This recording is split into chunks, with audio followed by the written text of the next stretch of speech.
Tinuturuan at napakarami nga po ang sumaya sa nasabi nga pong showbeat ng SB19 na mapapanood sa kanilang YouTube channel. Ang tema ay magdadala ka ng kahit ano na galing sa inyong bahay. So marami nga po ang sobrang nakarelate dahil tila nagkaroon ng pagbabalik tanaw ang mga SB19 sa kanilang kabataan. Talaga naman pong nagkulitan at naghaharutan dahil mga picture, electric fan, bigas, manok, palaka at poop ng pusa. Yan po ang mga dinala ng SB19 sa kanila nga pong showbeat o yung kanilang kulitan time sa nasabi nga pong updated video nila sa YouTube nila ngayon na mapapanood na nga at napakarami na nga po ang mga nag-comment.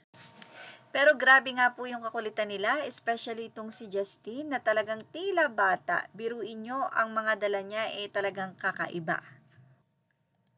Nasa 103,000 na nga ang nasabing views ng kulitan ng SB19 sa kanilang showbeats na Bring a Random Item from Home, 3,178 comments and 17,000 likes. Ilan sa mga komento na atin pong babasahin ay anila nanalo na rin si Pablo sa Bato-Bato Peak, hahaha, saya niya. Actually, ang nasabi nga pong games kasi na yon ay iinom sila ng water at syempre random yung dadaling nila, may mga nakakatawa, bawal nilang ibuka ang kanilang bibig dahil tatapon yung tubig na nandun sa loob ng kanilang bibig. Anila, we are Titan and we are top pero napatakbo dahil sa palaka. I was so stressed, this made me so happy and relaxed. Si Justin, yung tipo ng classmate mong pilyo, hahaha. Yung sandaling oras na lapag nyo, madami kayong napasaya. The past week was so stressful, so thank you so much for this. My stomach hurts from laughing. Repeating this 10 times minutes, stress relief this whole week. So, 9 minutes po ang inabot ng nasabing video na ito ng SB19. May nagkomento rin na Japanese at sinabi niyang, who would have thought that with at Stel are the purest? Well, dun sa poop may part na tira humawak yata si Justin sa damit ni Ken at sabi ni Ken humawak pa. So say ng mga fans, makikita mo si Ken maselan talaga siya, yung nabuga ni Stel yung tubig ng punas agad siya, parang di siya makali. Tapos yung sa manok na may tae na daw kasi nadikit sa pinaglapagan ng brush. Then yung sa kamay ni Jan na nadikit sa damit niya after maghawak ng plastic ng tae ng pusa.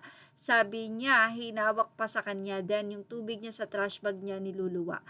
And yung palaka, cautious siya kasi umiihi daw. Punasan daw lagyan ng alcohol. Aside sa mga kalokohan ni Ja, yun talaga ang napansin ko. Feeling ko talaga kapatid ko to halos pareho kami sa madaming bagay.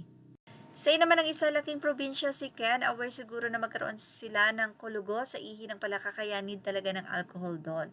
Opo, alam ko din yon and yung feeling na yung mesa inihian ng palaka. Samantala mula sa station head, SB19 Man, a streamer is trending number 55.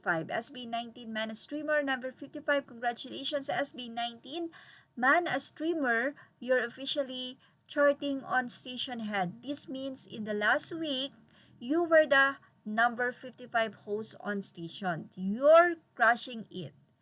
Share your success.